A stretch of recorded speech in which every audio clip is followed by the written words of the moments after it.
Hello everyone, स्वागत है एक बार फिर से आप सभी साथियों का शिक्षा संकल्प के इस ऑनलाइन यूट्यूब प्लेटफॉर्म पर। कैसे हैं आप सभी दोस्त? आशा करते हैं कि आप लोग बहुत ही अच्छे होंगे, स्वस्थ होंगे। दोस्तों, आप सभी जानते हैं कि सुबह 11:30 बजे स्पेशल क्लास होती है और आज के इस स्पेशल सेशन में हम लोग कवर करने वाले हैं कला वर्ग यानी आर्ट ग्रुप के लिए टॉप मोस्ट इंपॉर्टेंट क्वेश्चंस को, जो कि बीएड एंट्रेंस एग्जाम के लिए महत्वपूर्ण है। यहाँ पर साथियों सेलेक्टेड क्वेश्चन ही कवर किए गए हैं जो परीक्षा के दृष्टिकोण से महत्वपूर्ण हैं। आप लोग पिछले वर्ष का प्रश्न पत्र उठाकर देखोगे तो ऐसे ही सवाल पेपर में पूछे जा चुके हैं। तो चलिए शुरुआत करते हैं बिना किसी देरी के। पूरे धैर्य के साथ आप लोग अंत तक बने रहिएगा और हर एक सवाल का आंसर देते हुए चलिएगा। और लास्ट में साथियों आपको स्कोर भी बताना है कि देखिएगा आप लोग कितने सवालों को बिल्कुल राइट कर पाते हैं। अब देखिए, पहला सवाल है, भारत के राष्ट्रपति को उनके कार्यकाल की समाप्ति से पूर्व महाभियोग करने के लिए किसकी अनुशंसा अनिवार्य होती है? प्रधानमंत्री, लोकसभा अध्यक्ष, भारत के मुख्य न्यायाधीश, संसद के दोनों सदन। बताएं आपका राइट आंसर इस सवाल के लिए क्या हो जाएगा? सभी साथी प्रयास करें। भारत के राष्ट्रपति को उनके कार्यकाल की समाप्ति से पूर्व महाभियोग करने के लिए किसकी अनुशंसा अनिवार्य होती है? जो भी साथी डी ऑप्शन पर गए हैं बिल्कुल राइट हो जाएंगे। संसद के दोनों सदन की जो है अनुशंसा आवश्यक होती है, ध्यान रखिएगा साथियों, ठीक है। आप सभी को पता होगा दोस्तों, भारतीय संविधान में अगर देखेंगे, भारतीय संविधान के अनुच्छेद 61 के अनुसार जो है राष्ट्रपति के खिलाफ महाभियोग प्रस्ताव केवल संसद के दोनों सदनों में से जो है किसी एक सदन के 2/3 बहुमत से पारित होने पर ही इसे आगे बढ़ाया जा सकता है। इसलिए दोस्तों महाभियोग के लिए जो है संसद के दोनों सदनों की अनुशंसा आवश्यक होती है। आपका डी ऑप्शन यहाँ पर जो दिया है बिल्कुल राइट आंसर हो जाएगा, ध्यान रखिएगा। संसद के दो सदन दोस्तों कौन कौन से हैं? एक आपका है लोकसभा और दूसरी होती है आपकी राज्यसभा। राज्यसभा का उल्लेख जो है अनुच्छेद 80 में किया गया है और लोकसभा का उल्लेख अनुच्छेद 81 में किया गया है, ध्यान रखिएगा। राज्यसभा को दोस्तों उच्च सदन बोलते हैं, लोकसभा को जो है निम्न सदन बोलते हैं, ध्यान रखिएगा आप लोग इन प्रश्नों को। अगला सवाल देखें, भारतीय संविधान में कितने प्रकार के जो है न्यायिक आदेश हैं? 5, 4, 3, 2। चलिए सभी लोग आंसर छापिएगा फटाफट स्पीड के साथ, थोड़ा सा चलें आप लोग। एग्जाम डेट भाई करीब है, नज़दीक है, तो आप लोग जो है आंसर देते हुए चलो। और आप सभी को पता है आज जो है आपका एडमिट कार्ड जारी कर दिया गया है। जो भी साथी एडमिट कार्ड डाउनलोड नहीं किए हैं तो डाउनलोड कर लें। चलिए, भारतीय संविधान के कितने प्रकार के जो है न्यायिक आदेश हैं? सभी साथी प्रयास करें। यहाँ पर जो भी साथी आप ऑप्शन नंबर ए पर जा रहे हैं उनका आंसर बिल्कुल राइट हो जाएगा। भारतीय संविधान में दोस्तों 5 प्रकार के न्यायिक आदेश हैं, आपका ए ऑप्शन राइट हो जाएगा। अच्छा, 5 प्रकार के जो है कौन कौन से न्यायिक आदेश हैं ये भी आप लोग थोड़ा सा ध्यान रखें। पहला है आपका बंदी प्रत्यक्षीकरण, दूसरा होता है दोस्तों आपका परमादेश, तीसरा होता है आपका उत्प्रेषण और आपका चौथा होता है प्रतिषेध, पांचवा होता है आपका अधिकार प्रक्षा, ठीक है। तो ये 5 प्रकार के जो है भारतीय संविधान में न्यायिक आदेश होते हैं, ए ऑप्शन राइट। अगला सवाल देखें, चित्तौड़गढ़ में विजय स्तंभ यानी इसे बोलते हैं टावर ऑफ विक्ट्री किसके द्वारा बनवाया गया था? बताइए, सभी साथी आंसर छापते हुए चले इस सवाल का। चित्तौड़गढ़ में विजय स्तंभ यानी टावर ऑफ विक्ट्री किसके द्वारा बनवाया गया था? चलिए सभी साथी प्रयास करें, आपका राइट आंसर इस सवाल के लिए क्या हो जाएगा बताएं। जो भी साथी ऑप्शन नंबर बी पर गए हैं उनका आंसर बिल्कुल राइट हो जाएगा। साथियों ध्यान रखिएगा, विजय स्तंभ को जो है राणा कुंभा ने 1448 में मुस्लिम आक्रमणकारियों पर विजय के उपलक्ष्य में बनवाया था। यह दोस्तों एक ऐतिहासिक स्मारक है, आप सभी को पता है, तो आपका बी ऑप्शन बिल्कुल राइट हो जाएगा। राणा कुंभा के द्वारा जो है इसका निर्माण करवाया गया था। अगला सवाल देखें, यहाँ पर दिया है क्षेत्रफल की दृष्टि से भारत का सबसे बड़ा राज्य कौन सा है? आप सभी जानते होंगे, बिल्कुल बेसिक सा सवाल है, आंसर कर दो सब लोग। क्षेत्रफल की दृष्टि से जो है भारत का सबसे बड़ा राज्य कौन सा है? आंसर छाप दो सभी प्यारे साथी। चलिए, यहाँ पर जो भी साथी जा रहे हैं ऑप्शन नंबर सी पर उनका आंसर बिल्कुल राइट हो जाएगा। अगर आपसे पूछा जाए सबसे अधिक क्षेत्रफल वाला राज्य कौन सा है, तब आप कहोगे सर राजस्थान जो है पहले नंबर पर आता है। बात करें दूसरे नंबर पर आता है आपका मध्य प्रदेश और तीसरे नंबर पर दोस्तों आपका आता है कौन सा? महाराष्ट्र आता है, ध्यान रखिएगा। और चौथे नंबर पर दोस्तों आपका आता है उत्तर प्रदेश, ठीक है, ये भी ध्यान रखिएगा, चौथे नंबर पर जो आपका उत्तर प्रदेश है, ठीक है। तो यहाँ पर ऑप्शन नंबर आपका सी बिल्कुल राइट हो जाएगा। ध्यान रखें, अगर आपसे पूछे सर्वाधिक जनसंख्या वाला राज्य कौन सा है भारत में, आप कहोगे सर अपना यूपी। ठीक है, ध्यान रखें इन सारे प्रश्नों को। अगला सवाल देखें, भारत के किस राज्य के पास सबसे लंबा समुद्री तट है? सभी को पता होगा और ये सवाल कई बार परीक्षा में पूछा गया है। आंसर छाप दो सब लोग। चलिए भाई प्रयास करिएगा, आपका राइट आंसर क्या हो जाएगा? भारत के किस राज्य के पास सबसे लंबा समुद्री तट है? केरल, गुजरात, आंध्र प्रदेश और आपका दिया है तमिलनाडु। जो भी साथी बी ऑप्शन पर गए हैं वो बिल्कुल राइट हैं, गुजरात। ठीक है, बी ऑप्शन आपका सटीक हो जाएगा। और ये रहा साथियों आपका अगला सवाल, सवाल नंबर 6। सभी साथी प्रयास करें। द कम्युनिस्ट मैनिफेस्टो किसकी कृति है? कार्ल मार्क्स की, कार्ल मैनहाइम की, स्टालिन की, लेनिन की। सवाल नंबर 6 का आंसर करें। साथियों ऐसे ही प्रश्न पेपर में पूछे जाते हैं, आप लोग पिछले वर्ष का प्रश्न पत्र उठाकर देखिएगा जरूर। चलिए आपका यहाँ पर राइट आंसर क्या हो जाएगा? आप सभी साथी प्रयास करें। द कम्युनिस्ट मैनिफेस्टो किसकी कृति है? याद रखें दोस्तों, कार्ल मार्क्स की। ऑप्शन नंबर आपका ए जो दिया है बिल्कुल सटीक आंसर हो जाएगा। अगला सवाल, उत्परिवर्तन का सिद्धांत किसके द्वारा दिया गया था? बताइए सटीक आंसर क्या हो जाएगा इस सवाल के लिए? सभी प्यारे साथी आंसर करें। चलिए भाई, उत्परिवर्तन का सिद्धांत जो है किसके द्वारा दिया गया था? बताएं, सभी लोग प्रयास करें। यहां पर आपका साथियों राइट आंसर हो जाएगा ड्यूगो डी व्रिज। ठीक है, ड्यूगो डी व्रिज के द्वारा दोस्तों उत्परिवर्तन का सिद्धांत दिया गया था। ऑप्शन नंबर आपका जो यहां पर सी दिया है बिल्कुल सटीक आंसर हो जाएगा। ध्यान रखें। अगला सवाल देखें, जाति की यह परिभाषा यदि एक वर्ग पूर्णतः वंशानुक्रम पर आधारित होता है तो हम उसे जाति कहते हैं। किसने दी है बताएं? यानी जाति की दोस्तों एक परिभाषा दी गई है। ध्यान से देखिएगा इस सवाल को। जाति की जो है एक परिभाषा दी गई है। कौन सी परिभाषा? देखिएगा, यदि एक वर्ग पूर्णतः वंशानुक्रम पर आधारित होता है तो हम उसे जाति कहते हैं। यह परिभाषा जो है किसके द्वारा दी गई? आपसे सवाल करता है, बताएं। चलिए आपका राइट आंसर इस सवाल के लिए क्या हो जाएगा? सभी साथी प्रयास करें। सटीक आंसर क्या है बताएं।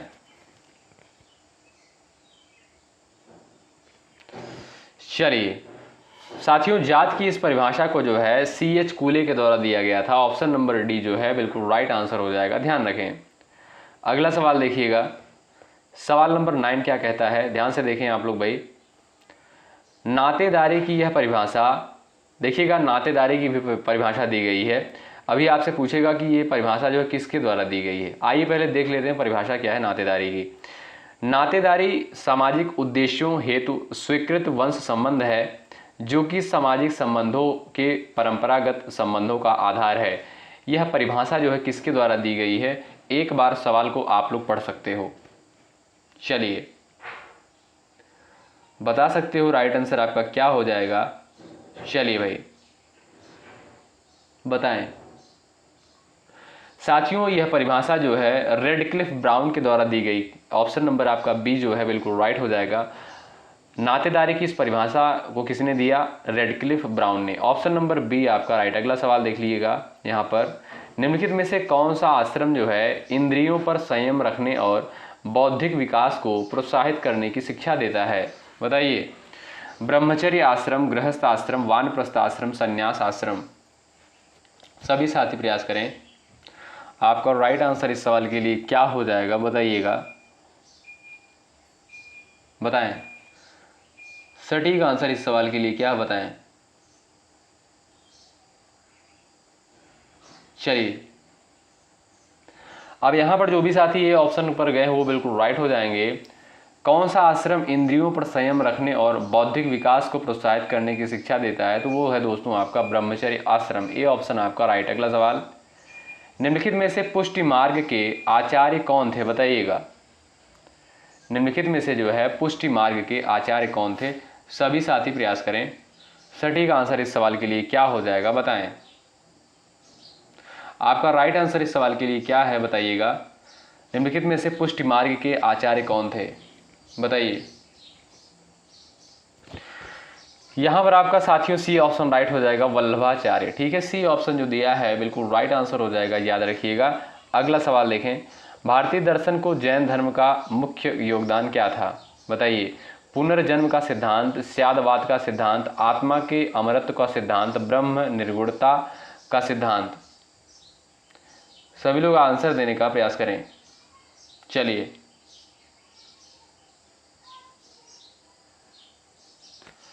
भारतीय दर्शन को जैन धर्म का मुख्य योगदान क्या था? स्यादवाद का सिद्धांत। ऑप्शन नंबर आपका यहाँ पर जो बी दिया है बिल्कुल राइट आंसर हो जाएगा। जैन धर्म का प्रमुख दर्शन दोस्तों स्यादवाद है, जो प्रत्येक सत्य को सापेक्ष और बहुआयामी मानता है। तो आपका बी ऑप्शन राइट। अगला सवाल, विस्मरण को प्रभावित करने वाले कारक कौन है? बताएं। चलिए, सभी का आंसर आना चाहिए। विस्मरण को प्रभावित करने वाले कारक जो है कौन कौन से हैं? विकल्प आपके सामने हैं और आंसर भी इसी विकल्प में से आपको छांटना है, प्रयास करें। चलिए भाई, सभी साथी बताएं, विस्मरण को प्रभावित करने वाला कारक जो है कौन से हैं? सीखने से संबंधित, धारण अंतर से संबंधित, सीखे हुए व्यक्ति से संबंधित, उपयुक्त सभी। आपका जो डी ऑप्शन दिया है दोस्तों बिल्कुल राइट आंसर हो जाएगा। ध्यान रखिएगा, विस्मरण पर सीखने की प्रक्रिया, धारण अंतर और व्यक्ति के अनुभव सभी प्रभाव डालते हैं दोस्तों। तो आपका यहाँ पर डी ऑप्शन जो दिया है बिल्कुल राइट हो जाएगा, उपयुक्त सभी। अगला सवाल, विस्मरण एक सक्रिय मानसिक प्रक्रिया है। विस्मरण की यह परिभाषा किसके द्वारा दी गई है? बताएं। चलिए, विस्मरण जो है एक सक्रिय मानसिक प्रक्रिया है। विस्मरण की यह परिभाषा किसके द्वारा दी गई है? मेल्टन, इरविन, मूलर, ये सभी। बताएं। चलिए, सभी साथी प्रयास करेंगे। आपका सटीक आंसर इस सवाल के लिए क्या हो जाएगा? बताएं।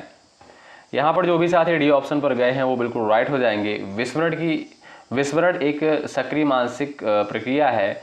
विस्मरण की दोस्तों ये परिभाषा जो है मेल्टन, इरविन और मूलर इन तीनों के द्वारा दी गई है। तो आपका डी ऑप्शन जो दिया है बिल्कुल राइट होगा। अगला सवाल देखिएगा, मनोविज्ञान की पहली प्रयोगशाला 1879 किसने खोली? बताएं। सभी साथी प्रयास करें। मनोविज्ञान की पहली प्रयोगशाला 1879 में किसके द्वारा खोली गई? बताइए इस सवाल का राइट आंसर क्या है? आप सभी साथी आंसर देने का प्रयास करें इस सवाल का। चलिए, सटीक आंसर क्या हो जाएगा बताइएगा।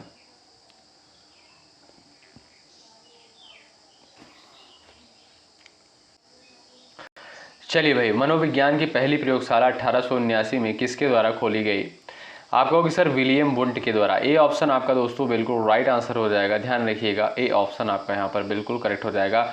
विलियम वुंट ने दोस्तों जर्मनी के लाइप्जिग में जो है 1879 में पहली जो है मनोविज्ञान प्रयोगशाला स्थापित की। तो आपका ए ऑप्शन राइट। अगला सवाल, भारतीय संविधान को कब अपनाया गया? आप सभी जानते होंगे, आंसर कर दीजिए फटाफट भाई सवाल नंबर 16 का। और भाई लाइक की संख्या बढ़ती रहनी चाहिए यदि आपको कंटेंट बेहतर लग रहा है तो। चलिए, लाइक की संख्या बढ़ाते चलो। और आपका एग्ज़ाम जो है, जो भी साथी यूपी बीएड वाले हैं, और ये खासकर ये जो क्लास है यूपी बीएड वालों के लिए ही है, कला वर्ग में 50 प्रश्न पूछे जाते हैं। तो भैया आप लोग घबराएं नहीं, परेशान ना हो, टेंशन ना लें। एग्ज़ाम डेट करीब है, बस पढ़ते रहें, मेहनत के साथ रिवीजन करते रहें अच्छे तरीके से, और रीजनिंग के 2 प्रैक्टिस सेट आप लोग लगाते रहें, ठीक है। और कोई समस्या हो कमेंट कर सकते हैं आप लोग। चलिए, बहुत सारे स्टूडेंट भाई घबरा रहे हैं, परेशान हो रहे हैं, मैसेज करते हैं, कमेंट करते हैं। तो भाई परेशान होने की आवश्यकता नहीं है, धैर्य से काम लीजिए और अपने मन को जो है शांत करिए, उसी में जो है आपकी भलाई है। और आराम से पेपर देकर आइए, और समय जो है पर्याप्त रहता है। जो लोग समय को लेकर जो है परेशान रहते हैं कि सर समय जो है कम तो नहीं पड़ जाएगा, जी नहीं, समय जो है आपके पास इतना रहेगा कि आप लोग थोड़ा देर वहाँ आराम भी कर सकते हो, ठीक है। समय बहुत पर्याप्त रहता है। भारतीय संविधान को जो है कब अपनाया गया? बताएं। राइट आंसर आपका क्या हो जाएगा इस सवाल के लिए? बताएं। आप कहोगे सर 26 नवंबर 1949 को। आपका यहाँ पर जो है डी ऑप्शन दिया, इनमें से कोई नहीं। तो आपका राइट आंसर हो जाएगा, ठीक है, क्योंकि 26 नवंबर 1949 को भारतीय संविधान को अपनाया गया, आप सभी जानते हैं, ठीक है।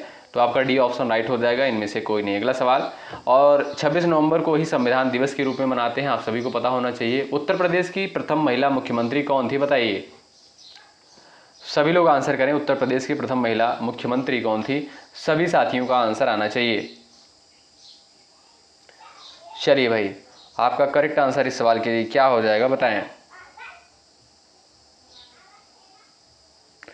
सभी साथी प्रयास करें। यहां पर आपका राइट आंसर हो जाएगा सुचेता कृपलानी। ए ऑप्शन वाले साथी यहां पर बिल्कुल राइट है। अगला सवाल, जनगणना 2011 के अनुसार भारत का तीसरा सबसे अधिक आबादी वाला राज्य कौन सा है। ऐसे घुमा के आपसे थोड़ा सा सवाल पूछेगा, ये नहीं पूछेगा कि जनगणना 2011 के अनुसार भारत का सबसे अधिक आबादी वाला राज्य कौन सा है नंबर 1 पर, तब आप कहोगे सर यूपी होगा। लेकिन यहाँ पर आपसे पूछता तीसरा जो है सबसे अधिक आबादी वाला राज्य कौन सा है। आप लोग बताओ, देखते हैं भाई कौन लोग आंसर करते हैं। फटाफट आंसर देते हुए चलो आप लोग सवाल नंबर 18 का। चलिए, यहाँ पर दोस्तों आपका हो जाएगा बिहार। ठीक है, आपका डी ऑप्शन जो है बिल्कुल राइट आंसर हो जाएगा, ध्यान रखिएगा। अगला सवाल देखते हैं हम लोग। सवाल नंबर यहाँ पर अगला है, क्या देखिएगा ध्यान से। चलिए भैया आंसर दें सवाल नंबर 19 का। भारत में जो है सिक्कों की ढलाई का एकमात्र अधिकार किसके पास होता है।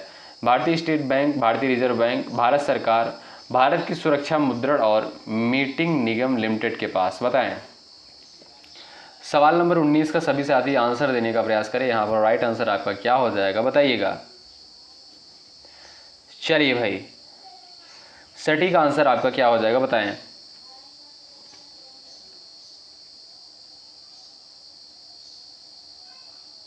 राइट आंसर क्या हो जाएगा बताएं। यहां पर साथियों आपका सी ऑप्शन बिल्कुल राइट हो जाएगा, ध्यान रखिएगा। भारत में सिक्कों की ढलाई का एकमात्र अधिकार जो है भारत सरकार के पास है। अगर आपसे पूछा जाए कि जो है सिक्कों की ढलाई जो है मुख्यतः कहाँ कहाँ पर होती है, तब आप क्या बताओगे साथियों। जो है अगर देखोगे आप लोग, सिक्कों की ढलाई पर जो है 4 टकसाल हैं, इसको क्या बोलते हैं, टकसाल बोलते हैं, जहाँ पर जो है सिक्कों की ढलाई होती है। आप देखोगे सर यहाँ पर जो है मुंबई में भी है और अलीपुर में भी है, कोलकाता अलीपुर में, उसके बाद है आपका सैफाबाद हैदराबाद में जो है। ठीक है, तो यहाँ पर जो है आपका सिक्कों की ढलाई होती है और नोएडा में भी होती है, ये भी ध्यान रखिएगा। ठीक है, तो आपका साथियों सी ऑप्शन यहाँ पर राइट हो जाएगा। भारत में सिक्कों की ढलाई का एकमात्र अधिकार भारत सरकार के पास है। अगला सवाल देखें। दिवाली के दौरान बुंदेलखंड के अहीर समुदाय द्वारा कौन सा नृत्य किया जाता है। छाप दीजिए सभी लोग आंसर भाई, सभी प्यारे साथी आंसर कर दें। चलिए, पूरी ईमानदारी के साथ लास्ट में जरूर बताइएगा कि आपने कितने सवालों को बिल्कुल राइट किया है। साथियों आपको आर्ट ग्रुप यानी कला वर्ग में कुछ समस्या उत्पन्न हो रही होगी, क्योंकि थोड़ा क्वेश्चन का लेवल जो होता है हाई होता है और चीज़ें समझ में नहीं आती है। उसका कारण दोस्तों ये है कि देखिएगा, जब आप जो है बीए करते हो, यानी जो भी साथी बीए किए हैं, यानी आर्ट ग्रुप से उन्हीं से तो प्रश्न पूछे जाते हैं बीए के सब्जेक्ट से ज़्यादातर। तो भाई जो लोग बीए किए हुए हैं तो भाई क्लास तो करते नहीं हो आप लोग। उसमें होता क्या है, जब आपसे सवाल पूछता है तो आप लोग कंफ्यूज हो जाते हो। अगर जो भी स्टूडेंट रेगुलर क्लास करते हैं उनके लिए समस्या उतनी नहीं होती, उनका अच्छा नंबर आ जाता है जो 50 सवाल पूछे जाते हैं। लेकिन जो लोग क्लास नहीं किए हैं उनके लिए समस्या उत्पन्न होती है। ठीक है, तो इसीलिए हम बोलते हैं कि आपको फोकस करने की आवश्यकता कहाँ पर है, हिंदी पर फोकस करिए, रीजनिंग पर फोकस करिए, और आपका जो 50 सवाल आता है जीके जीएस का फर्स्ट पेपर में, उस पर फोकस करिए। ये 3 सब्जेक्ट पर जो है अच्छे से आप लोग पकड़ बनाइए। हम आपसे शुरुआत से ही कह रहे हैं। ठीक है, तो आप लोग यहाँ पर आंसर देने का प्रयास करें। लेकिन भाई अब जब आप हमारी बात माने तब तो। चलिए, दिवाली के दौरान बुंदेलखंड के अहीर समुदाय द्वारा कौन सा नृत्य किया जाता है। आपका करेक्ट आंसर इस सवाल के लिए हो जाएगा क्या, आप सभी साथी बता सकते हो। चलिए सभी साथी प्रयास करें, आपका राइट आंसर क्या हो जाएगा बताएं। चलिए, यहां पर साथियों आपका राइट आंसर क्या हो जाएगा, पाई डंडा। ऑप्शन नंबर आपका जो बी दिया है बिल्कुल राइट आंसर हो जाएगा। ठीक है, अच्छा दोस्तों, डांडिया नृत्य कहाँ का है, आप सभी जानते होंगे, ये गुजरात का है आपका डांडिया। ठीक है, अगला सवाल देखें, सवाल नंबर 21 ध्यान से देखें आप लोग। कौन सी अनुसूची के तहत जो है अनुसूचित क्षेत्रों और अनुसूचित जनजातियों के प्रशासन और नियंत्रण के लिए प्रावधान किए गए हैं। बताइए सही आंसर क्या हो जाएगा, सभी लोग आंसर करें इस सवाल का। कौन सी अनुसूची के तहत अनुसूचित क्षेत्रों और अनुसूचित जनजातियों के प्रशासन और नियंत्रण के लिए प्रावधान किए गए हैं, बताएं। राइट आंसर क्या हो जाएगा, आप सभी साथी आंसर करो इस सवाल के लिए। चलिए, यहाँ पर बी ऑप्शन आपका राइट हो जाएगा साथियों, 5वीं अनुसूची। ठीक है, अनुसूचित क्षेत्र और जनजातियों का प्रशासन जो है 5वीं अनुसूची के अंतर्गत आता है। आपका बी ऑप्शन राइट। अगला सवाल, भारतीय संविधान का भाग 2 जो है किससे संबंधित है, बताएं। आंसर करिएगा फटाफट आप लोग।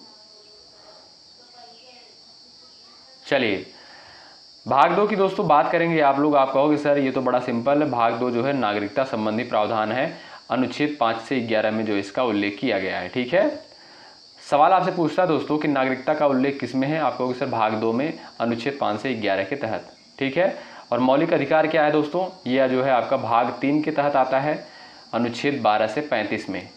और राज्य के नीति निर्देशक सिद्धांत ये आपका अनुच्छेद 36 से 51 के तहत आता है। और अगर भाग पूछे आपसे तो भाग 4, ठीक है, राज्य के नीति निर्देशक सिद्धांत। अगला सवाल देखें, भारतीय संविधान के किस अनुच्छेद के तहत उपराष्ट्रपति का चुनाव होता है, बताइए। उपराष्ट्रपति का चुनाव जो है यहाँ पर जो है किस अनुच्छेद के तहत होता है, बताएं। अनुच्छेद 54, 63, 66, उसके बाद दिया है आपका 74, बताइए।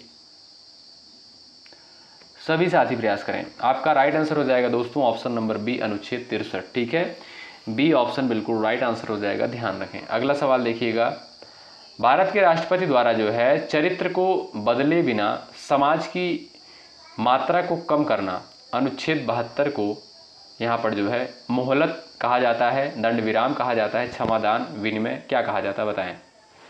चलिए, भारत के राष्ट्रपति द्वारा चरित्र को बदले बिना सजा की मात्रा को कम करना, सजा की मात्रा को कम करना ये दोस्तों आर्टिकल 72 में है जो है, इसे क्या कहा जाता है, बताएं। मोहलत, दंड विराम, क्षमादान, विनिमय। चलिए राइट आंसर क्या है बताएं आप सभी लोग, यहाँ पर करेक्ट आंसर क्या है। चलिए करेक्ट आंसर क्या हो जाएगा बताओ।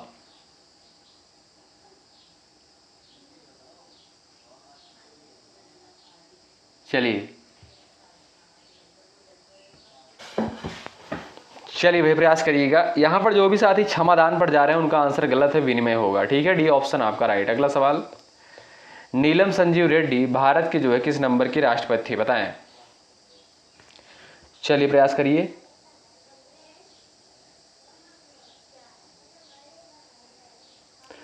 सभी लोग आंसर देने का प्रयास करें। जो भी साथी जा रहे हैं बी ऑप्शन पर उनका आंसर बिल्कुल राइट हो जाएगा। नीलम संजीव रेड्डी भारत के जो है 6वें राष्ट्रपति थे, बी ऑप्शन आपका यहाँ पर बिल्कुल राइट हो जाएगा।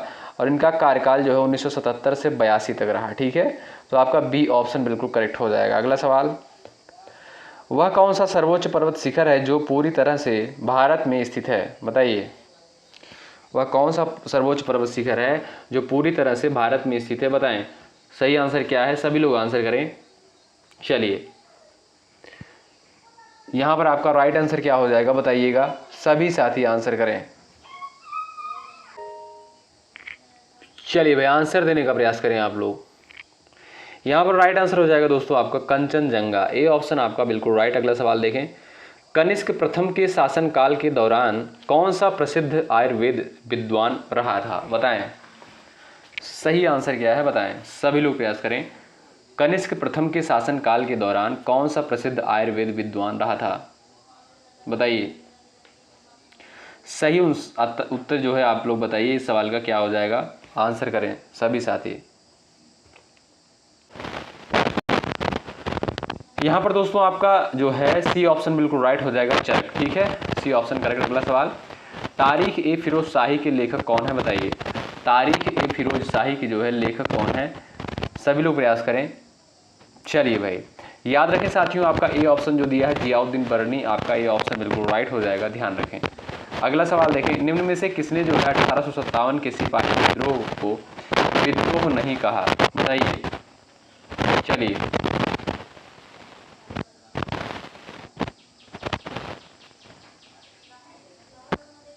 सभी लोग प्रयास करें भाई। राइट आंसर आपका क्या हो जाएगा, आरसी मजूमदार, ये ऑप्शन राइट हो जाएगा। 1857 के सिपाही विद्रोह को जो है आरसी मजूम के द्वारा विद्रोह नहीं कहा गया। ठीक है, ए ऑप्शन आपका राइट हो जाएगा। फिर इनके द्वारा क्या कहा गया भाई, स्वतंत्रता संग्राम, प्रथम स्वतंत्रता संग्राम। अगला सवाल देखें, भारत में दुनिया की कुल आबादी का लगभग कितना प्रतिशत है, बताएं। भारत में दुनिया की कुल आबादी का लगभग कितना प्रतिशत है? 12, 14, 15 और आपका दिया है 17%। आप लोग राइट आंसर करो यहाँ पर, सटीक आंसर क्या हो जाएगा? चलिए भाई बताएं। यहाँ पर आपका दोस्तों डी ऑप्शन हो जाएगा बिल्कुल राइट, लगभग 17%। ठीक है, लगभग 17%। अगला सवाल देखें, कौन सा जल डमरू मध्य अंडमान द्वीपों को निकोबार द्वीपों से अलग करता है? बताएं।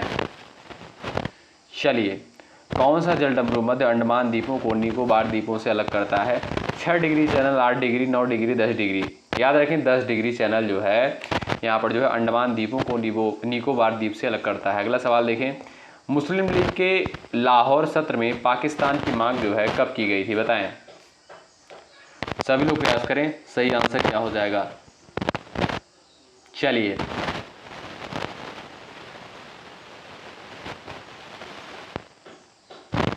तेईस मार्च 1940 को याद रखिएगा। ऑप्शन नंबर आपका सी बिल्कुल राइट हो जाएगा। मुस्लिम लीग ने लाहौर सत्र में जो है पाकिस्तान की मांग 23 मार्च 1940 को करी थी। तो ऑप्शन नंबर आपका जो यहाँ पर सी दिया है बिल्कुल राइट हो जाएगा, ध्यान रखें। अगला सवाल क्या कहता है, भारत में वंदे मातरम पत्रिका की स्थापना किसके द्वारा की गई थी? बताएं।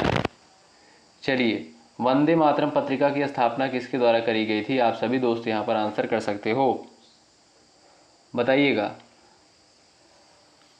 चलिए, आप कहोगे सर अरविंद घोष, तो आपका सी ऑप्शन जो दिया है बिल्कुल राइट आंसर हो जाएगा। भारत में वंदे मातरम पत्रिका की स्थापना जो है अरविंद घोष के द्वारा करी गई।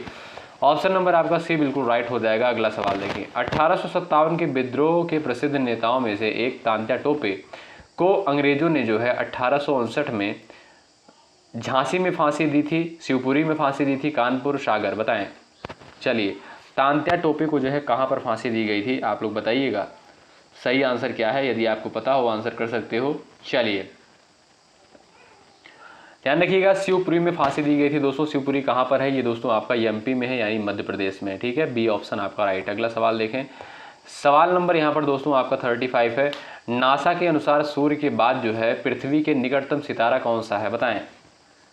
सभी साथी प्रयास करें, आपका सटीक आंसर इस सवाल के लिए क्या हो जाएगा? बताइएगा।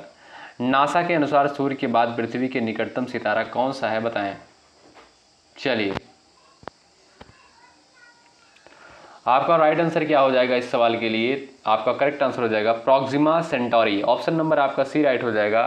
नासा के अनुसार सूर्य के बाद जो है पृथ्वी के निकटतम सितारा जो है वो आपका प्रॉक्सिमा सेंटोरी है। Option number C right. अगला सवाल, दिल्ली में अलाउद्दीन खिलजी के शासनकाल की अवधि क्या थी? बताएं। चलिए, दिल्ली में अलाउद्दीन खिलजी के शासनकाल की अवधि क्या थी? आप सभी दोस्त प्रयास कर सकते हो। चलिए भाई, प्रयास करिएगा। 1296 से जो है आप देखोगे सर यहाँ पर जो है 1296 से 1316 तक। कब? 1296 से 1316 तक। ऑप्शन नंबर आपका ए राइट। अगला सवाल, कितने प्रतिशत भारतीय जनसंख्या की आजीविका का प्राथमिक स्रोत कृषि है? 54, 58, 62 और 66? बताएं, सभी लोग प्रयास करें, सही आंसर क्या है इस सवाल के लिए? चलिए, कितने प्रतिशत भारतीय जनसंख्या की आजीविका का प्राथमिक स्रोत जो है कृषि है?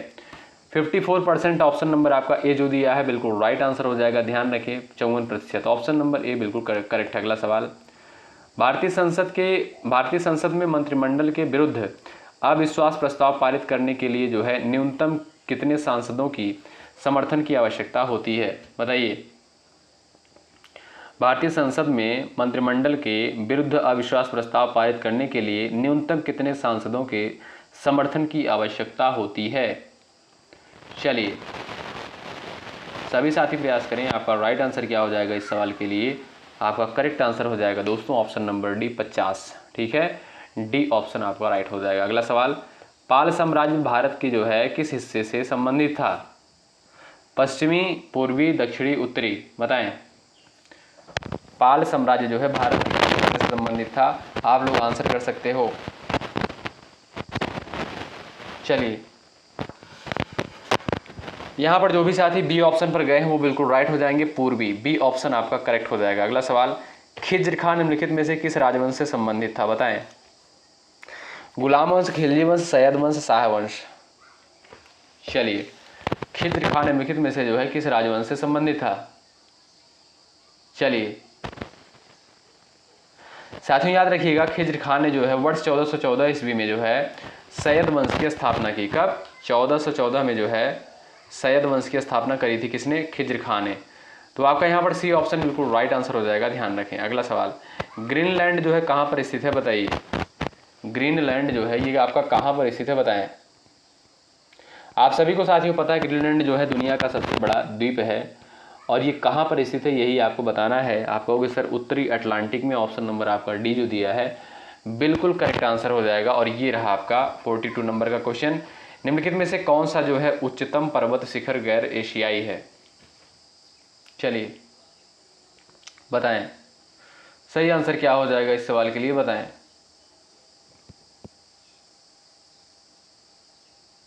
चलिए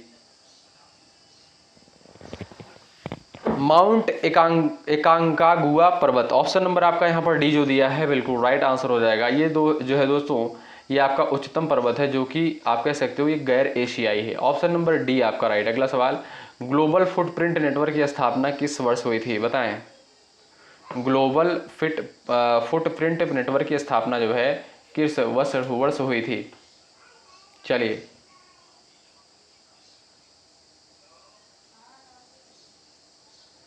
राइट आंसर क्या हो जाएगा दोस्तों, आप लोग बताएं एक बार। 2003 में, ऑप्शन नंबर सी राइट हो जाएगा। ग्लोबल फुटप्रिंट नेटवर्क की स्थापना जो है 2003 में होती है। ऑप्शन नंबर आपका सी दोस्तों यहाँ पर बिल्कुल राइट हो जाएगा। और कहाँ पर? संयुक्त राज्य अमेरिका में। ठीक है, अगला सवाल देखें, भारत पर तैमूर ने किस वर्ष आक्रमण किया था बताएं। भारत ने जो है भारत पर जो है तैमूर ने किस वर्ष आक्रमण किया था? सभी साथी प्रयास करें। चलिए आप कहोगे सर 1398 में। कब? 1398 में जो है भारत पर तैमूर ने आक्रमण किया था। आपका डी ऑप्शन यहाँ पर बिल्कुल राइट आंसर हो जाएगा। आपका डी ऑप्शन बिल्कुल करेक्ट होगा। अगला सवाल देखें, सवाल नंबर 45 है, मोहम्मद गौरी किस वर्ष जो है पृथ्वीराज तृतीय से पराजित हुआ था बताइए। राइट आंसर आपका क्या हो जाएगा, सभी लोग प्रयास करें। मोहम्मद गौरी किस वर्ष पृथ्वीराज तृतीय से पराजित हुआ था? यहाँ पर आपका बी ऑप्शन राइट हो जाएगा दोस्तों, 1191 में बी ऑप्शन आपका करेक्ट है। अगला सवाल देखें, सवाल नंबर यहाँ पर आपका नेक्स्ट है, निम्नलिखित में से कौन सा जो है दुनिया में सबसे ज़्यादा ऊंचाई वाला झरना है बताएं। सबसे ज़्यादा ऊंचाई वाला झरना कौन सा है? चलिए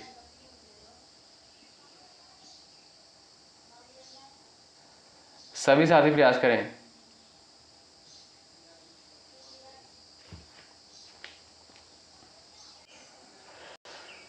तो वो है दोस्तों आपका एंजल जलप्रपात, यानी एंजल फॉल्स कह सकते हो या एंजल जो है जलप्रपात बोल सकते हो। तो आपका यहाँ पर डी ऑप्शन बिल्कुल राइट हो जाएगा। ठीक है, ऑप्शन नंबर डी वाले साथी यहाँ पर बिल्कुल करेक्ट हो जाएंगे, जिनका ऑप्शन डी है बिल्कुल सटीक आंसर हो जाएगा उनका। अगला सवाल देख लीजिए भाई। और अगर बात करें ऊंचाई की दोस्तों, याद रखिएगा 979 मीटर जो है ऊंचाई है। ठीक है, लगभग आप कह सकते हो 3212 फीट। अगला सवाल, बौद्धों के लिए उत्तर प्रदेश में स्थित सारनाथ क्यों महत्वपूर्ण है बताएं। सारनाथ जो है क्यों महत्वपूर्ण है, आंसर कर सकते हो इस सवाल के लिए।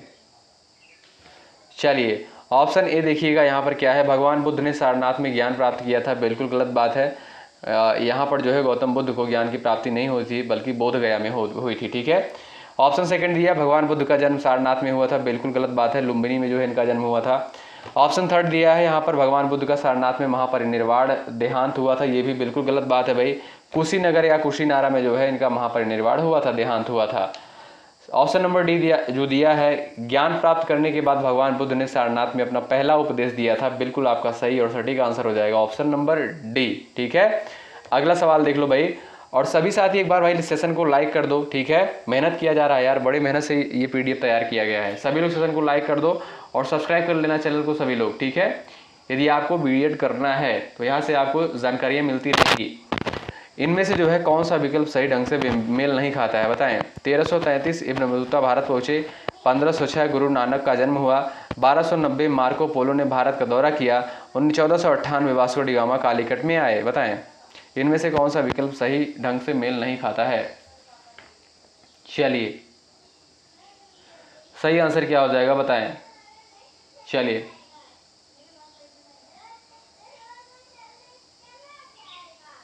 साथियों यहाँ पर जो दिया है गुरु नानक का जन्म जो है 1506 में जो दिया है, गुरु नानक का जन्म 1469 में हुआ था। कहाँ पर? लाहौर के जो है तलवंडी नामक स्थान पर। ठीक है, कब हुआ था? 1469 में। ध्यान रखिएगा गुरु नानक का। तो ऑप्शन नंबर बी आपका यहाँ पर गलत है।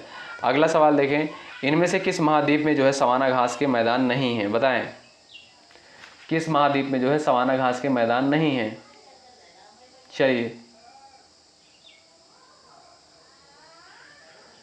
सभी लोग प्रयास करें। अफ्रीका, यूरोप, अमेरिका और आपका ऑस्ट्रेलिया दोस्तों दिया है। आप कहोगे सर ये आपका बी ऑप्शन राइट हो जाएगा, यूरोप में जो है सवाना घास का मैदान नहीं है। ऑप्शन नंबर बी आपका बिल्कुल राइट। अगला सवाल देखें, निम्नलिखित में से कौन सा स्थान कांच की चूड़ियों और कांच से बनी वस्तुओं के उत्पादन के लिए जाना जाता है? सवाल नंबर 50 है। आप सभी जानते हैं लास्ट क्वेश्चन का आंसर आपको देना होता है, इससे ये पता चलेगा कि ऐसे कितने स्टूडेंट हैं भाई जो ईमानदारी के साथ लास्ट तक क्लास में बने रहते हैं, अटेंड करते हैं इस क्लास को। तो आप लोग सवाल नंबर 50 का जरूर आंसर करिएगा, जिसका आंसर सबसे पहले आएगा कमेंट बॉक्स में पिन किया जाएगा। निम्नलिखित में से कौन सा स्थान जो है कांच की चूड़ियाँ और कांच से बनी वस्तुओं के उत्पादन के लिए जो है जाना जाता है? आप सभी साथी ज़रूर बताइएगा। अच्छा दोस्तों, अगर आपका यहाँ पर जो है पूछा जाए कि पीतल का कार्य कहाँ पर होता है, तो मुरादाबाद में होता है। ठीक है, और खेल का सामान जो है कहाँ पर बनता है? मेरठ में। ठीक है, और ताला जो है कहाँ पर बनता है? अलीगढ़ में। ठीक है, तो ये जो है ताले के लिए फेमस आपका अलीगढ़ है, और खेल के सामान के लिए मेरठ है, और पीतल के कार्य के लिए जो है मुरादाबाद फेमस है। इसमें आपको दोस्तों बताना है क्या कि कांच की चूड़ियाँ और कांच से बनी वस्तुओं के उत्पादन के लिए जो है कौन सा फेमस है। चारों ऑप्शंस में से आपको एक सेलेक्ट करना है। ठीक है, ये क्लास आपको कैसी लगी कमेंट बॉक्स में ज़रूर बताएं, और आप लोग साथियों मेहनत के साथ तैयारी में लगे रहें। समय जो है बहुत नज़दीक है, एग्ज़ाम डेट जो है आ चुकी है। घबराएं नहीं, परेशान ना हो, आराम से जो है धैर्य के साथ तैयारी में लगे रहें। जो आपको आता है जाकर शांतिपूर्वक आप लोग एग्ज़ाम देकर आएँ। परेशान नहीं होना है, समय बहुत पर्याप्त रहता है, घबराना नहीं है क्वेश्चन को देखकर। भाई देखिएगा, एग्ज़ाम से कुछ दिन पहले जो घबराहट बेचैनी होती है मैं मानता हूँ, लेकिन आपको घबराना नहीं है। क्यों? क्योंकि भाई समय आपको पर्याप्त वहाँ पर मिलता है।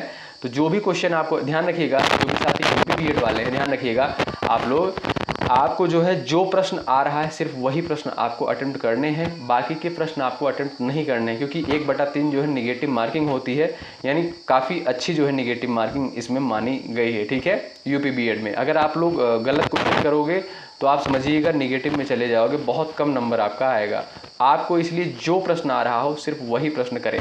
जैसे मान लीजिए हिंदी में आपके 50 सवाल आते हैं, तो हिंदी को आप लोग बेहतर स्कोर करें और ध्यानपूर्वक हर एक क्वेश्चन को ध्यानपूर्वक पढ़ें। समय पर्याप्त रहेगा, ध्यान से एकदम पढ़ें हर एक प्रश्नों को, और उसका आंसर जो है आप लोग करें। ठीक है, जैसे आपने एक क्वेश्चन पढ़ा उसका फिर गोला भर दीजिए। ठीक है, ऐसा नहीं है कि पहले आप टिक करते चले जाओ प्रश्न पत्र में, उसके बाद में गोला आपको भरना हो, ऐसा नहीं करना है। जैसे आप मान लीजिए प्रश्न संख्या 1 का आंसर किए हैं, उसका तुरंत आप लोग गोला भर दीजिए। तो इस तरीके से आप लोग करिएगा, और परेशान बिल्कुल नहीं होना है। ठीक है, घबराना नहीं है, अच्छे से पेपर देकर आना है। ठीक है दोस्तों, मिलते हैं आपसे नेक्स्ट क्लास में दोपहर को 3 बजे जीके जीएस की स्पेशल क्लास में। तब तक के लिए बाय बाय, टेक केयर। मेहनत के साथ आप लोग तैयारी में लगे रहें। शुक्रिया, जय हिंद, जय भारत।